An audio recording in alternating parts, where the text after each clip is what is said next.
여기 배트맨 마냥 가면을 끼고 경기를 뛰어본 여러 선수들이 있습니다.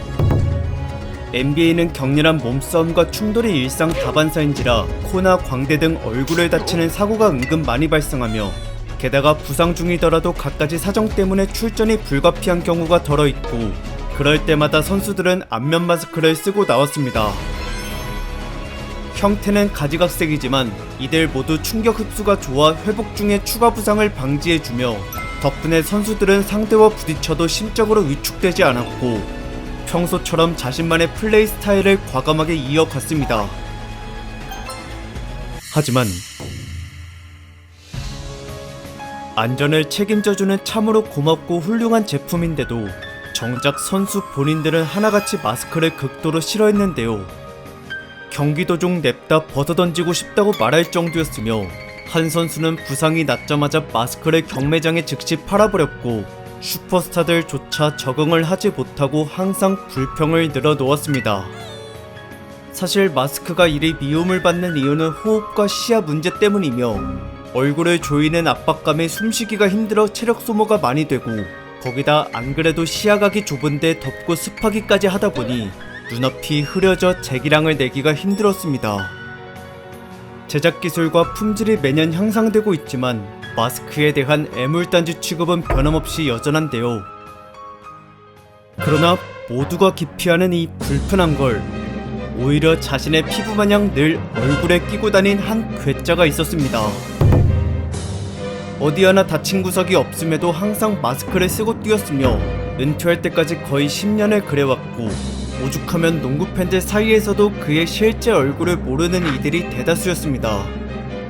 마스크에 대한 집착이 얼마나 심한지 설사 훈련장이어도 깜빡 맨 얼굴로 농구를 하게 되면 불안 증세를 보였고 마치 마약 중독의 금단 현상처럼 안절부절 못했으며 얼굴을 가려야만 비로소 실력을 100% 발휘할 수 있었습니다. 허나 이런 그도 원래는 남들과 똑같이 마스크를 무척 꺼려했으니 근데 신기하게도 착용하고 나서 얼마 뒤 전 세계를 경악해 만들 정도의 아무도 예상 못한 기적이 벌어졌고 그러자 그는 신내림이라도 받은 듯 갑자기 마스크 광신도가 되었으며 이걸 쓰면 몸속에 용기와 행운이 깃든다고 굳게 믿었습니다. 실제로 마스크를 신봉한 이후로는 커리어에 계속 광명이 비쳤고 그러고 나중엔 스타의 반열에까지 오르는데요. 물론 한낱 미신 따위로 치부될 수 있지만 그래도 가끔은 예외가 있는 법이며 허면 어째서 유독 그에게만 마스크가 전기를 불어넣어 준 건지 의문이고 게다가 과연 끝까지 탄탄대로가 이어질지 도구 하나로 인생 역전하게 된 오늘의 주인공 리처드 해밀턴의 운수 좋은 기묘한 이야기를 들려드리겠습니다.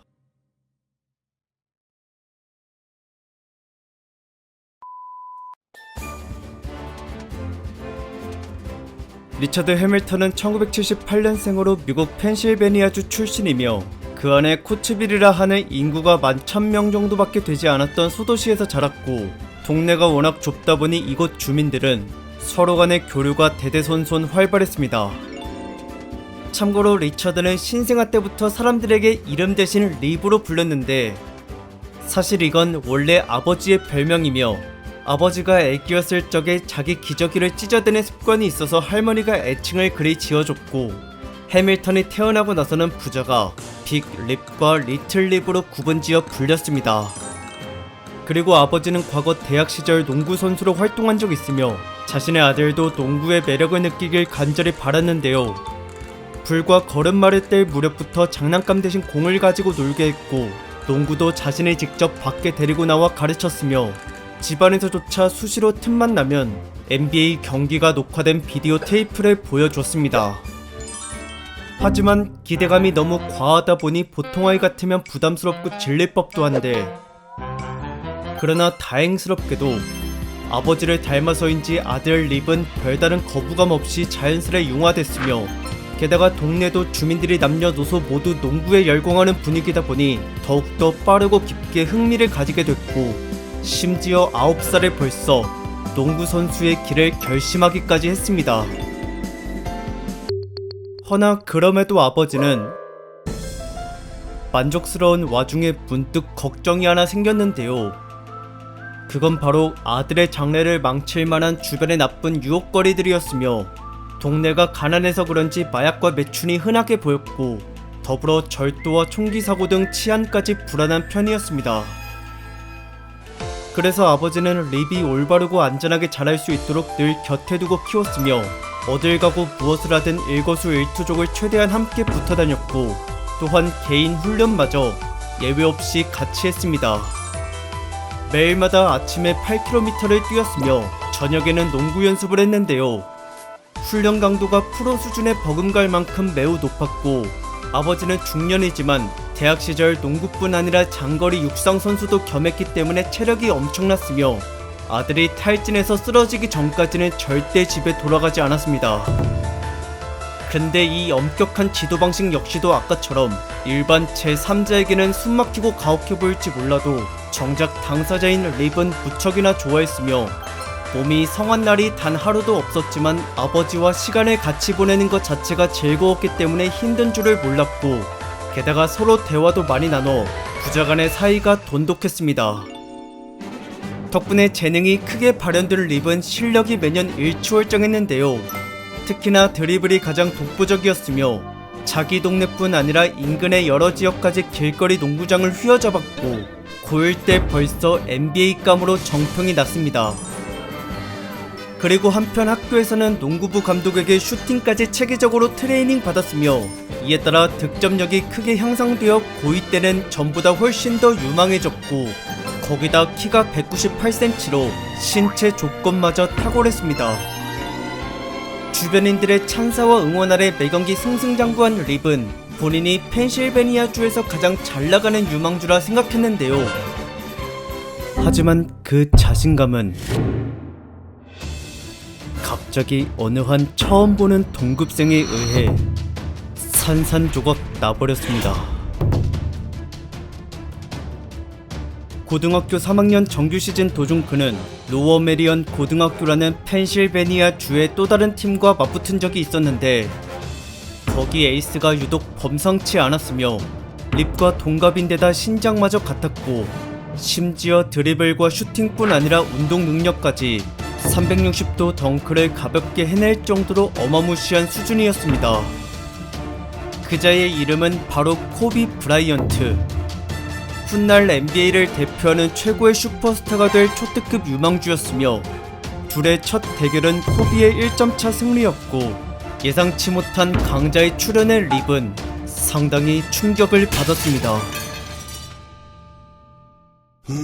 그도 그럴 게 당시에는 소셜미디어는커녕 인터넷조차 제대로 보급된 시절이 아니었기 때문에 주변 경쟁자들에 대한 정보가 부족할 수밖에 없었으며, 코비에게 패한 이후 립은 자만심이 사라졌고, 대신 절치부심으로 복수의 칼날을 갈며 훈련에 매진하였습니다. 허나 그렇다고 해서 원수대하듯이 증오했던 건 결코 아닌데요. 단지 라이벌의식이 강했을 뿐 코비와의 개인적 친분은 시간이 지날수록 좋아졌으며, 학교가 방학일 때는 둘이 함께 같은 사설팀에서 뛰었고, 이처럼 가깝게 지내다 보니 립은 간혹 코비를 통해 성공 비결에 대한 깨달음을 얻기도 했습니다. 코비는 상상을 초월할 정도로 지독한 연습벌레였는데, 평소에는 물론 경기를 마친 직후에도 혼자 개인 훈련을 했으며, 다른 선수들이 놀러가거나 쇼핑할 때 그는 집에서 NBA 비디오 테이프를 받고, 부상 중일 때도 예외 없이 얼음찜질하면서 하루 종일 NBA 영상을 틀어놓고 경기를 분석했습니다. 더불어 투쟁심도 굉장히 강했으며, 자신의 경쟁자는 적이든 아군 가릴 거 없이 실력과 트래시 토킹으로 짓밟아버렸고, 최정상을 향한 그의 살벌한 집념은 이를 지켜보는 립에게도 크나큰 동기부여가 되곤 했습니다. 그래서 뒤처지지 않고자 매일 최선을 다해 실력을 키웠으며, 그 사이 명성도 가파르게 올라갔고, 고등학교 4학년 졸업반 때는 코비와 나란히 펜실베니아주를 대표하는 유망주로 평가되어 세간의 주목을 받았습니다. 또한 둘이 맞붙을 때마다 누가 이길지도 최대의 관심사였는데요. 고교 시절 마지막 대결은 어느 한 지역대회 준결승전이었으며, 정말 한치 앞을 모르는 치열한 사투가 벌어졌었고, 얼마나 명경기였는지 이를 직관한 기자들 중 한 명은 둘의 승부가 훗날 NBA 결승전에서까지도 성사될 것 같다라며 극찬을 아끼지 않았습니다. 허나 당장 이날의 승자는 유감스럽게도 립이 아닌 코비였으며, 게다가 이번까지 포함해 둘의 고교 최종 전적은 3승 0패 코비의 완승이었고, 끝내 립은 단 한 번도 이기지 못한 채로 씁쓸히 졸업하였습니다. 하지만 그래도 엄연히 전국 상위 10등 안에 드는 특급 유망주이기 때문에 수많은 명문 대학들로부터 러브콜을 받았는데요. 그중 코네티컷 대학교에 진학했으며 이곳은 슈터를 위한 전략과 전술을 여러가지 보유 중이었습니다. 유기적으로 움직이면서 팀원들의 스크린 몸빵을 도움받아 오픈 찬스를 만들어내는 게 주 득점 방식이었고, 동선이 상황별로 천차만별이었으며 장거리 슈팅 능력이 뛰어난 립에게 아주 어울릴 법한 팀이었습니다. 그러나 정작 그는 이런 복잡하고 체계적인 패턴 플레이를 여태 해본 적이 없었기 때문에 학습할 시간이 필요했는데요. 감독의 지시를 성실히 따르며 시스템에 적응해 나갔고, 동시에 전임 슈터의 플레이가 녹화된 비디오 테이프를 보면서도 배웠으며, 거기다 추가로 당시 NBA에서 오프더볼 무브가 제일 뛰어난 레지 밀러라는 선수의 경기 영상까지 참고를 많이 했습니다. 그리고 1학년 때부터 주전으로 기용되어 실전 경험을 많이 쌓았기 때문에 체득 속도가 굉장히 빨랐고, 립은 신입생임에도 금세 에이스 자리를 꿰찼으며 평균 득점이 팀 내에서 가장 높았습니다. 비록 팀 순위는 그리 썩 좋지 못하지만 전술에 대한 숙련도가 완벽해짐으로써 도약할 준비가 모두 끝났는데요.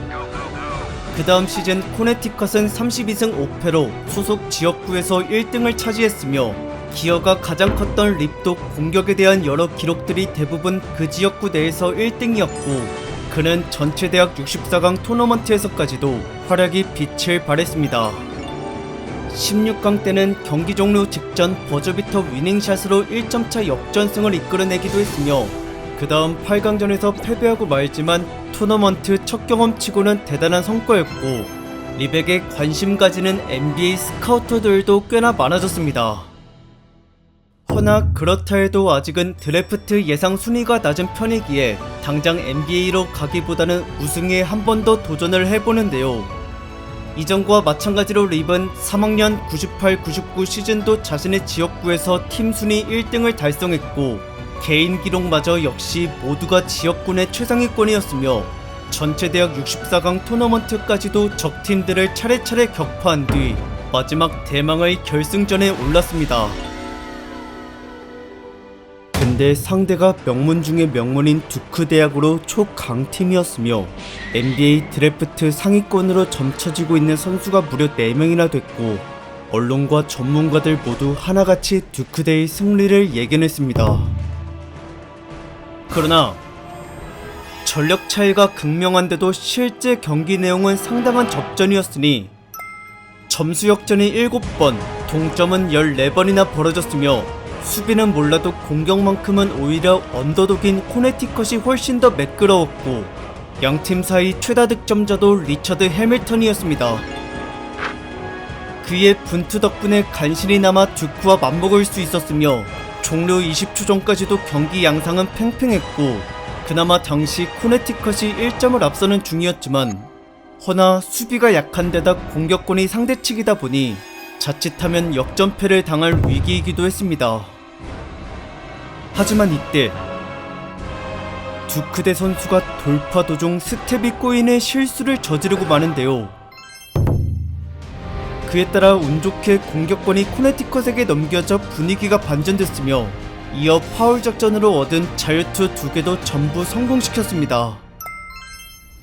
그리고 마지막 두크대의 3점 슛까지 원천 봉쇄함으로써 드디어 마침내 립은 우승을 거머쥐었고, 더불어 최우수 선수를 칭하는 MOP에까지 선정돼 가치가 크게 상승했으며, 곧이어 열린 1999 NBA 드래프트에 참가한 그는 전체 58명 중 7번째로 워싱턴 위저즈에게 지명을 받았습니다.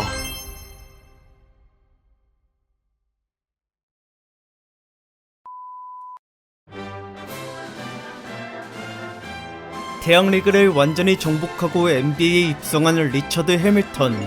대학 커리어가 훌륭한 만큼 잠재력도 평가가 매우 좋았으며 비록 잔뼈 굵은 선배들 때문에 벤치로 배정됐지만 출전 기회는 확실히 보장을 받았고 매경기 실전 경험을 쌓으며 빠른 속도로 성장해 나갔습니다. 1년 차에 고작 9.0에 불과했던 평균 득점이 다음 시즌에는 2배로 올랐으며 도중에는 주전으로 승격까지 했었고 그렇게 벌써 2년 만에 립은 구단의 대표 슈터로 자리매김을 하였습니다. 허나 이에 마냥 기뻐할 수만은 없었으며 기량이 발전한 건 좋지만 감독의 역량 부족과 팀의 전력이 약한 탓에 매경기 결과가 늘 패배뿐이었습니다. 선수들의 사기는 항상 저하되어 있었고 팬들의 민심도 반포기 상태였으며 언론에서조차 기사거리 하나 내주지 않을 만큼 구단에 대한 흥미가 완전 식어버렸습니다. 그러나 이 냉랭했던 사람들의 관심이 갑자기 다음 시즌부터 뜨겁게 폭주했는데요. 그 이유는 바로 전설의 농구 황제 마이클 조던. 3연속 우승을 2번이나 하고 은퇴했던 그가 리그로 다시 복귀했으며 들어간 팀이 다름 아닌 워싱턴 위저즈였습니다. 워낙 위대한 선수이므로 전 세계적으로까지 이목이 쏠렸고 현지 팬들은 구단의 성적이 크게 향상되기를 바랐으며 더불어 조던이 젊은 선수들의 좋은 멘토가 되어주는 것까지 기대했습니다. 물론 한편으로는 38살 노장이다 보니 기량에 대한 걱정도 많았는데요. 하지만 혼자서 무려 51득점을 꽂은 날이 있을 정도로 그는 여전히 명불허전이었고 평균 득점 순위가 리그 전체 10등이었으며 덩달아 올스타에까지도 거뜬히 뽑혔습니다. 또한 베테랑 리더답게 평소 훈련 때마다 유망주들에게 조언을 아끼지 않았고 그중 한 사람인 립도 기술 향상에 여러가지 많은 도움을 받았으며 특히나 드리블 도중 점프슛을 하는 풀업 점퍼는 이를 전매 특허로 삼고 있는 조던에게 밀착 과외를 받아 전보다 훨씬 정교해졌습니다. 립의 평균 득점은 작년보다 더 나아졌고 워싱턴의 승수도 2배가량 더 증가했는데요. 허나 그럼에도 승률은 50%조차 되지 않았으며 주기적으로 부상자가 속출하는 바람에 패배를 면하기 힘들었고 초기 목표였던 플레이오프 진출은 실패하고 말았습니다. 심지어 립에게는 유감스러운 일이 하나 더 발생하는데 그건 바로 트레이드로 인한 강제 이적이었으며 구단의 미래로 각광받고 있는 중이었음에도 일이 되어 충격과 실망이 매우 컸고 디트로이트 피스톤즈로 내보내졌습니다. 그러나 이 원치 않은 트레이드가 오히려 립에게 행운이었으니 일단 디트로이트는 지난 시즌에 동부 2등을 찍은 강팀이며 게다가 감독의 공격 스타일이 공간 창출과 장거리 슈팅을 추구하는 형식이었고 팀플레이에 능통한 립에게 아주 안성맞춤이었습니다. 사실 작년 워싱턴 때는 조던이 혼자 1대1로 득점하는 경우가 많은 터라 팀원들 간의 시너지가 거의 없었으며 거기다 슈팅 기회까지 그에게 양보해야 했고 립의 입장에선 제기량을 100% 펼치기가 쉽지 않았습니다. 반면 디트로이트는 선수 모두가 유기적으로 움직이며 공격 찬스를 만들고 그 와중에 슈터가 상대 수비수를 떨쳐낼 수 있도록 동료들이 적시적소의 스크린 몸빵도 해주며 립은 이미 대학 시절에 이런 운영을 완전히 숙달했으므로 구단에 금방 적응하였습니다. 그의 활동량은 심장이 2개라도 되는 것 마냥 어마무시했는데요. 경기 시작부터 끝까지 한순간도 멈춰있던 적이 없었고 빈틈을 찾아 쉴 수 없이 돌아다녔으며 그를 전담마크하는 상대 수비수는 늘 술래잡기만 하다 지치기 일쑤였습니다. 이처럼 체력이 왕성한 이유는 어릴 적부터 하루도 빠짐없이 뛰었던 러닝 덕분이었고 치고 나가는 타이밍과 방향 전환 그리고 속도의 완급 조절까지 상당히 절묘했으며 코트 한 바퀴 도는 것만으로도 상대 수비진을 쉽게 무너뜨렸습니다. 간혹 신장 대비 몸무게가 적은 편이어서 힘이 약하다는 소리를 듣지만 그의 주 득점 방식은 1대1 개인 플레이가 아니기 때문에 굳이 몸싸움을 위해서 근육과 살을 무리하게 키울 필요가 없었고, 벌크업은 민첩성을 떨어뜨리니 오히려 금물이었습니다. 즉 육상 선수라 해도 과언이 아니었는데요. 달리기가 빠르니 속공대에도 활약상이 돋보였으며, 그리고 힘이 약하긴 해도 자신보다 체급이 낮은 선수와의 매치 구도에서는 1대1이 가능했고, 이때는 상대방을 등지고 플레이하는 포스트업 자세로 득점을 올렸습니다. 물론 마주보고 드리블을 하는 반대의 경우도 종종 있으며, 비록 돌파를 쉽게 할 정도의 대단한 수준이 아니지만 그래도 최소한 공을 흘리거나 뺏기는 일은 거의 없었습니다. 아무튼 립은 주로 오프더볼 무브를 통해 공격 포인트를 올렸고, 동료들 사이에서 평균 득점이 가장 높았는데요. 위치 선정만으로 20점 가까이 낼 수 있다니 참으로 대단한 슈터였으며, 추가로 팀 순위까지 동부 1등을 달성했고, 새로 이적 오자마자 1년차에 벌써 우승을 바라보게 되었습니다. 게다가 참고로 디트로이트는 공격보다 수비가 훨씬 더 강력했으며, 구단의 평균 실점 수치가 리그에서 가장 낮았고, 이에 관해 기여도가 제일 높았던 베놀라스라고 하는 선수는 이번 시즌 포함 2년 연속으로 수비왕에 등극되었습니다. 물론 다른 동료들도 짠물 수비에 극치를 보였으며, 립 역시 지구력을 기반으로 끊임없이 쫓아다니며 밀착 수비를 잘했고, 상대와의 거리가 가깝다 보니 부상당할 위험이 컸지만 그는 이에 개의치 않고 언제나 변함없이 저돌적으로 달려들었습니다. 극강의 수비력과 준수한 공격력을 바탕으로 우승 후보에 꼽힌 디트로이트는 야심차게 플레이오프 무대를 밟았는데요. 첫 대결은 올랜도 매직과 성사가 됐으며, 동부 8등인 언더독이므로 1라운드는 손쉽게 넘어갈 듯 보였습니다. 하지만 웬걸, 짓밟힌 쪽은 오히려 디트로이트였으니 1차전부터 패배로 시작했고, 그 다음 경기는 이겼으나 이후 원정에서 열린 3, 4차전을 모두 패배했으며, 이로 인해 구단은 시리즈 스코어 1대3으로 탈락 위기를 겪게 되었습니다. 참고로 당시 올랜도 매직은 의외로 리그 득점왕을 보유 중이었고, 이름은 트레이시 맥그레이디, 일명 티맥이었으며, 창과 방패의 대결이었음에도 4차전까지의 그의 평균 득점은 무려 36.3이었습니다. 그러나 이대로 무너질 디트로이트가 아니었고, 금세 방도를 찾았는데요. 케이션 프린스라는 벤치 자원이던 1년차 루키를 시험삼아 티맥에게 붙였더니 뜻밖의 결과가 나타났으며, 티맥은 5차전 때 고작 19득점밖에 못했고, 그를 성공적으로 억제한 덕에 디트로이트는 무려 31점 차의 대승을 거두게 되었습니다. 프린스의 수비 활약은 이후에도 훌륭했으며, 6, 7차전 때 티맥의 슈팅 성공률은 40%는커녕 30%조차 넘지 못했고, 그에 대한 의존도가 높았던 올랜도 매직은 원맨팀의 한계를 극복하지 못했습니다. 이에 따라 디트로이트는 극적으로 4대3 역전승을 이루었는데요. 그리고 2라운드 상대는 동부 4등인 필라델피아 세븐이식서스였으며, 이쪽도 디트로이트 마냥 수비에 정평이 나있는 팀이었고, 거기다 에이스의 평균 득점이 리그 전체 3등이었기 때문에 또 불꽃 튀는 접전이 예상되었습니다. 하지만 그런 양상은 2대2 동점으로 끝난 4차전까지만이었을 뿐, 이후부턴 디트로이트가 5, 6차전을 모두 이겼으며 그 즉시 3라운드에 진출했고, 여기만 넘으면 대망의 결승전이었습니다. 근데 동부에서의 최종 결전임에도 승부는 너무나 싱겁게 끝났는데요.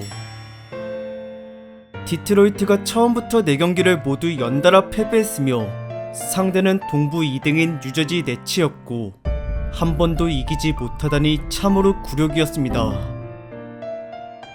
안 그래도 이미 1라운드조차 간신히 통과할 정도로 플레이오프 성적이 실망스러웠기 때문에 디트로이트 단장은 감독을 교체해버렸으며, 새로 부임한 지휘관은 바로 레리 브라운이라 하는 전임 필라델피아 감독이었고, 승부사 기질이 매우 뛰어나기로 유명했습니다. 게다가 그도 팀플레이를 중시하는 편이어서 공격과 수비에 대한 구단의 기존 체제를 그대로 이어갔는데요. 대신 공격에 대한 전술과 전략은 보다 더 효율적으로 다듬고 가짓수를 늘렸으며 대체적으로 외곽슛 비중이 높아졌고, 이에 적합한 능력을 가진 공수겸장의 선수도 추가로 영입하였습니다. 감독이 코트 활용 범위를 넓힌 덕분에 립도 공격 루트가 다양해졌으며 오프더볼 무브로 빈틈이 생겼을 때 슛뿐만 아니라 어시스트 기회까지 많아졌고, 자신에게 수비수가 2명 이상 붙을 시에는 지체 없이 골밑 혹은 3점 라인의 팀원에게 패스를 찔렀습니다. 03-04 시즌 그의 평균 어시스트는 슈팅가드임에도 팀 내에서 2등이었는데요. 평균 득점은 단연 1등이며 레리 브라운 감독의 농구 철학과 작전을 누구보다 가장 잘 소화해냈고, 더구나 프로의식마저 매우 높았습니다. 시즌 도중 코뼈를 2번씩이나 다쳤지만 결장 횟수는 4번에 불과했으며 그만큼 출전 의지와 승리에 대한 욕구가 상상 이상이었고, 본인이 구단 시스템에 얼마나 중요한지를 아주 잘 알고 있었습니다. 대신 경기에 나설 때는 얼굴에 안면 보호대를 꼈는데요. 사실 2년 전에도 코뼈가 부러진 적이 있어 안 그래도 취약한 터라 더 이상 다치면 큰일이었고, 마스크는 얼굴에 맞추어 특수 제작됐으며 충격 흡수가 뛰어난 덕분에 립은 안도감이 들어 제 실력을 낼 수 있었습니다. 다만 처음에는 마스크 끼는 걸 극도로 싫어했었고, 이유는 덥고 습한 데다 호흡까지 힘들었기 때문이며 그 와중에 시야마저 좁아지니 너무나 갑갑했습니다. 허나 적응을 마치고 나서부터는 오히려 맨 얼굴로 뛰는 게 불편해졌고, 심지어 나중에는 코뼈가 완치됐음에도 마스크를 계속 꼈으며 이는 결국 그를 상징하는 트레이드 마크가 되었습니다. 어쨌든 립은 부상에 아랑곳하지 않으며 제 역할을 다했고, 덕분에 구단도 차질 없이 순항을 이어갔는데요. 선수단에 슈퍼스타가 없음에도 13연승을 찍을 만큼 대단히 잘 나갔으며 감독의 엄격한 규율과 팀원들의 끈끈한 결속력이 이 팀의 근간이었고, 이런 바탕에서 각자의 특기가 잘 어우러지고 큰 시너지가 발휘됐기 때문에 슈퍼스타를 앞세운 어느 강팀에게도 꿀리지 않았습니다. 디트로이트는 승률이 동부에서 2번째로 높았으며 수비 효율성은 동부 1등이자 리그 전체 2등이었고, 이에 관련된 평균 실점마저 리그에서 가장 낮은 수치를 자랑했습니다. 그리고 플레이오프에서는 수비뿐 아니라 공격까지 매서웠는데요. 첫 경기부터 미러키 벅스를 26점 차로 짓뭉개버렸으며 2차전에선 4점의 간발의 차이로 졌지만 곧이어 단숨에 3연승을 거두었고, 시리즈 스코어 4대1로 빠르게 1라운드를 통과했습니다. 그만큼 우승에 대한 열망이 매우 강했으며 심지어 다음 상대는 1년 전 4연패 탈락의 굴욕을 안겨준 뉴저지 넷이었기 때문에 이들에겐 복수심까지 가미되어 여느 때보다 투지가 뜨거웠습니다. 디트로이트는 수비에 사활을 걸었고 슈팅뿐 아니라 패스 길목까지 철저히 막았는데요. 그 결과 1차전 때 뉴저지는 득점을 고작 56점밖에 올리지 못했으며 이는 네츠 구단 역사상 정규 시즌과 플레이오프 통틀어 가장 낮은 점수였고, 짠물 수비의 극치를 보여준 디트로이트는 22점 차로 압승하였습니다. 게다가 기선제압에 성공하고 나서는 2차전도 15점 차로 크게 이겼으며 이날은 해밀턴이 양팀 통틀어 득점을 가장 많이 기록했고, 더불어 필드골 52.9%에 득실 마진까지 제일 높았습니다. 이 기세로는 시작부터 홈에서 2연승을 거둔 디트로이트가 앞으로의 남은 경기들도 무난히 이길 듯 보였는데요. 그러나 예상과 달리 승기를 잡은 쪽은 오히려 뉴저지 넷이었습니다. 거짓말 같게도 디트로이트는 원정에서의 3차전과 4차전을 모두 졌으며 빠르고 일사불란하게 사정없이 달려든 뉴저지의 공격에 속수무책 무너졌고, 두 경기 전부 다 15점 차 이상으로 대패했습니다. 더구나 뉴저지도 디트로이트처럼 공격보다 수비가 더 우수한 팀이기 때문에 주도권을 빼앗길 시 점수차를 좁히는 게 여간 쉽지 않았으며, 실제로 디트로이트는 두 경기를 치르는 동안 단 한 번도 점수를 앞서가거나 역전해보지 못했고, 원정이어서 그런지 이에 대한 압박감에 다들 집중력이 흐트러져 있었습니다. 그래도 다행히 홈구장에서 열린 5차전은 경기력이 제법 좋았는데요. 하지만 3, 4차전 승리에 탄력을 받은 뉴저지 역시 어디 하나 밀리는 구석이 없었고, 작년과 재작년 2년 연속으로 결승전에 올랐던 팀이기에 그만큼 저력이 대단했으며 경기 양상이 워낙 막상막하인지라 종료 마지막 순간까지도 결과를 가늠할 수 없었습니다. 4쿼터까지의 48분 풀타임도 모자라 연장전을 무려 3번이나 치렀고, 그 사이 동점이 21번, 점수 역전은 24번이나 발생했으며, 또한 선수의 6반칙 퇴장까지 양팀 동일하게 4명씩 나왔습니다. 허나 시간이 지날수록 불리한 쪽은 디트로이트였는데요. 6반칙 퇴장을 당한 선수들이 하필 죄다 주전이었고, 심지어 립은 경솔한 나머지 이미 4쿼터에 아웃됐으며, 반면 뉴저지는 주전과 벤치 골고루 파울 관리를 잘했습니다. 그런 까닭에 디트로이트는 공수 양측면 모두 상대적으로 구멍이 더 컸고, 결국 버티고 버티다 끝내 패배하고 말았으며, 이에 따라 시리즈 스코어가 2대3이 돼 더 이상 물러날 곳이 없었습니다. 거기다 설상가상으로 6차전이 원정이었고, 승부 예측사들에게마저 차갑게 외면을 받았으니, 그러나 불리한 전황 속에서도 디트로이트는 포기하지 않고 끈질기게 저항했으며, 해밀턴 역시 지난 경기에 과오를 많이 하고자 최선을 다했고, 양팀 사이에 득점을 가장 많이 올리며 근소하게라도 팀이 점수를 리드할 수 있게 만들었습니다. 더구나 경기 종료 15초 전에는 2점밖에 앞서고 있지 않아 승리를 장담하지 못하던 디트로이트의 불안한 상황까지 해결해줬으며, 그의 주특기인 점프슛은 수비수와 몸이 충돌했음에도 흔들리지 않았고, 덕분에 경기를 이긴 디트로이트는 절망을 딛고 무사히 기사회생하였습니다. 게다가 마지막 7차전이 홈그라운드에서 열리기 때문에 희망뿐 아니라 사기까지 충만해졌는데요.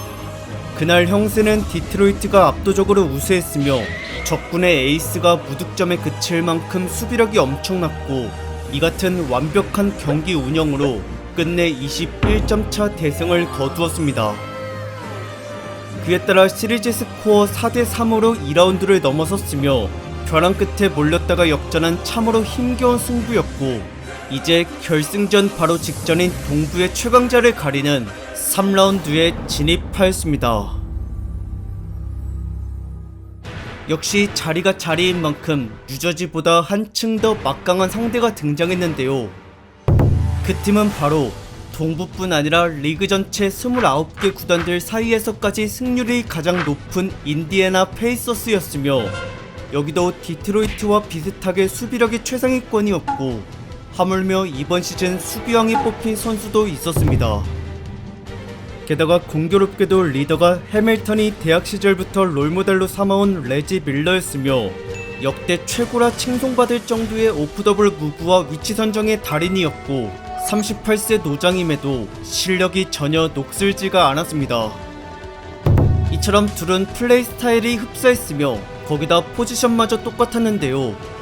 그러다 보니 공격에서든 수비에서든 서로 간의 견제가 상당히 심했고, 마치 술래잡기 마냥 도망가고 추격하는 긴박한 광경이 쉼없이 나타났으며, 항상 주변인들의 스크린 몸빵을 이용하거나 피해 다녀야 하기 때문에 치고 나갈 타이밍과 동선을 예측하는 눈치 싸움이 무척이나 치열했습니다. 그리고 이들 못지않게 다른 선수들의 공방전도 매우 살벌했으니, 온몸을 내던져 6탄전을 벌이면서까지 주도권을 악착같이 잡으려 했고, 두 팀 다 수비력이 리그 세 손가락 안에 드므로 그만큼 점수 올리기가 굉장히 힘들었으며, 시리즈 내내 단 한 번도 90점을 넘기지 못했거니와 70점 미만의 경우도 허다했습니다. 그래도 이 어려운 와중에 립은 고도의 집중력을 보이며 슈터로서의 제 몫을 다했는데요. 1차전 때 슈팅 성공률이 50%였고 2차전은 무려 57%였으며 더불어 득점의 수치까지 두 경기 모두 양팀 사이에서 가장 높았습니다.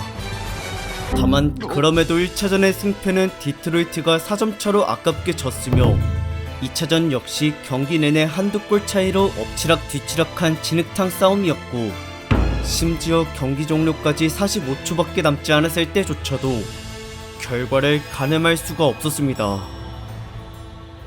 그래도 다행인 건 당시 근소하게나마 2점을 디트로이트가 앞서는 중이었고, 더구나 공격권을 행사할 차례이기도 했으며 성공 시 승리 확률이 크게 상승하는 다소 유리하고도 중요한 상황이었습니다.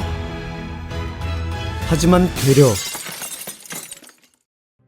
역으로 위기를 직면하고 마는데, 오픈 찬스를 확실히 잡기 위해 3명이나 스크린을 세우고 그들 사이를 립이 종횡무진하며 수비진을 흔들었지만, 이 회심의 전략은 마지막 순간 블락에 가로막혔고, 게다가 운 좋게 루즈볼을 따냈음에도 돌파 도중 스틸을 당했으며 그 즉시 인디애나에게 속공을 허용하고 말았습니다. 예상치 못하게 공을 빼앗긴 터라 디트로이트 진영엔 수비수가 단 한 명도 없었고, 레지 밀러는 여유롭게 레이업을 시전했으며, 만약 이대로 점수를 내줄 시에는 20초밖에 남지 않은 상태로 동점이 되기 때문에 공격권이 돌아온다 한들 절대 승리를 장담할 수 없었습니다. 허나 이 절치절명의 순간, 디트로이트의 테이션 프린스가 기적적으로 팀을 구하는데요. 젖먹던 힘을 다해 추격한 그는 간신히 뒷블락으로 실점을 막아냈으며, 또한 루즈볼마저 뒤따라 들어온 해밀턴이 가까스로 잡아냈고, 이에 따라 양측의 희비가 극명히 갈렸습니다. 곧바로 파울 작전을 당한 립은 자유투 2개를 얻었으며, 그는 승부처에 강한 편이기 때문에 이를 둘 다 거뜬히 골로 연결시켰고, 나중에도 수비 성공 직후에 자유투를 하나 더 넣었습니다. 이로써 2차전은 디트로이트가 5점 차로 무사히 승리했으며 시리즈 스코어는 1대1 동점이 됐는데요. 그리고 디트로이트는 홈구장에서 열린 3차전마저 7점 차로 이겼고, 경기 내내 점수 차이가 얼마 안 나던 비등비등한 싸움이었지만 1쿼터 초반에 잡은 리드를 한 번도 뺏기지 않고 끝까지 지켜냈으며, 선수들 각자의 역할 수행 능력과 팀의 조직력이 대단히 돋보였습니다. 그러나 믿기지 않게도 4차전은 15점 차로 대패하고 마는데, 홈 어드밴티지를 지니고 있음에도 공격이 매우 형편없었고, 구단의 필드골은 고작 30.8%에 불과했으며 점수도 겨우 68점밖에 올리지 못했습니다. 더구나 해밀턴 역시 개인적으로 레지 밀러와의 대결에서 부진했고, 수비 때마다 번번이 그를 놓치는 바람에 실점이 거듭됐으며, 이날 레지 밀러의 슈팅 성공률은 무려 85.7%로 공격 효율성이 어마무시했습니다. 시리즈 스코어가 다시 동일해짐으로써 승부의 향방은 오리무중에 빠졌고, 홈구장에서의 참패는 선수단 사기에 치명적이었으며, 하물며 다음 5차전의 원정인 터라 전망이 매우 어두웠습니다. 하지만 놀랍게도 막상 결과는 우려했던 것과는 반대로 디트로이트가 무려 18점 차로 압승해버렸는데요. 선수단 전원이 목숨 걸고 지독하게 수비하여 인디애나의 골밑과 외곽슛 모두를 틀어막았고, 실점이 고작 65점밖에 되지 않았으며, 한편 해밀턴도 레지 밀러에게는 단 5점만 내줬습니다. 더불어 그는 공격에서 기여도가 가장 높았고 33득점에 필드골이 54.5%였으며 직전 4차전에서의 굴욕을 완전히 되갚아 주었습니다. 그리하여 디트로이트는 시리즈의 주도권을 잡게 됐고 다시 돌아온 홈구장에서 마지막 피날레를 장식하려 했는데요. 허나 바람과 달리 정작 실제로는 경기가 잘 풀리지 않았으며 홈팬들의 응원이 무색할 정도로 득점에 진전이 없었습니다. 오히려 궁지에 몰린 인디애나가 게임 초반부터 점수를 계속 리드해 갔고 디트로이트는 분위기를 빼앗기다 못해 14점이나 뒤처지기까지 했습니다. 안 그래도 양팀의 스타일이 둘 다 똑같이 수비에 치중한 데다 공격 때마저 항상 제한시간 24초를 거의 다 쓰기 때문에 고득점이 나오기가 힘든 구도이며 그래서 한번 격차가 크게 벌어질 시 따라잡는 게 매우 버겁고 이 와중에 몸싸움이 거칠어 기력 소모까지 크다 보니 추격에 대한 의지조차도 유지하는 게 쉽지 않았습니다. 그러나 디트로이트 선수들은 곤경에 처했음에도 전의가 꺾이지 않았으니 감독의 초연한 리더십과 지휘 덕분에 정신을 차릴 수 있었고, 한 턴 한 턴이 귀중한 만큼 실수가 용납되지 않으므로 공격과 수비 모두 신중에 신중을 기했으며, 그렇게 조급해하지 않고 차분히 점수차를 좁혀나간 결과 1쿼터에 벌어진 대참사는 늦게나마 4쿼터 때 수습이 됐습니다.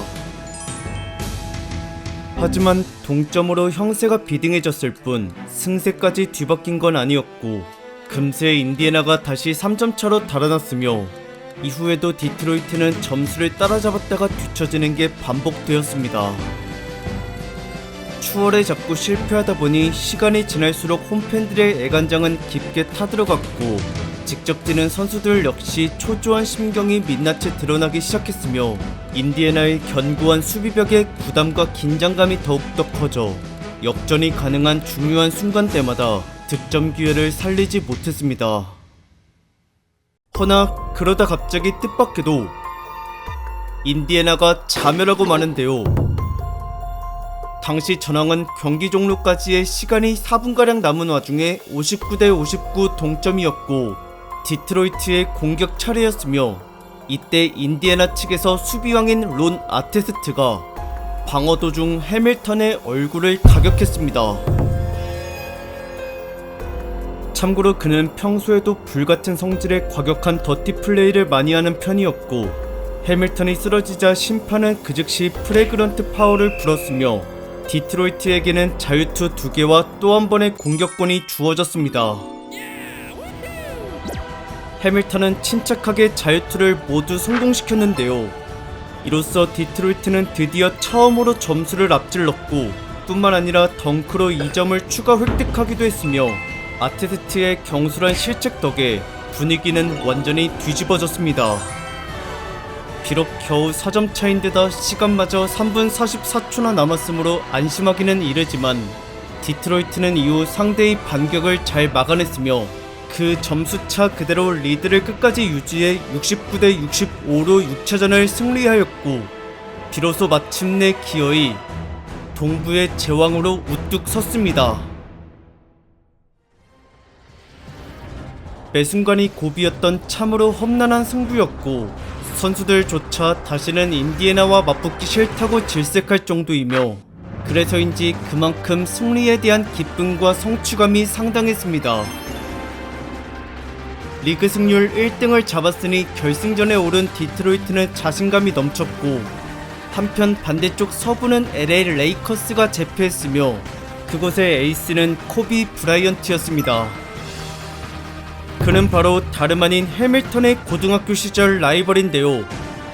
운명의 장난인지 신기하게도 이 둘은 과거 그들의 대결을 직관한 기자의 예언대로 NBA 결승에서까지 승부를 펼치게 됐으며, 세계에서 가장 위상이 높은 대회인 만큼 여기서 최종 승자가 가려지게 될 것이고, 해밀턴은 고등학생일 적 코비를 한 번도 이기지 못했기 때문에 이번 기회에 반드시 우승을 거머쥐어 보란듯이 그를 넘어서고 싶었습니다. 하지만 냉혹하게도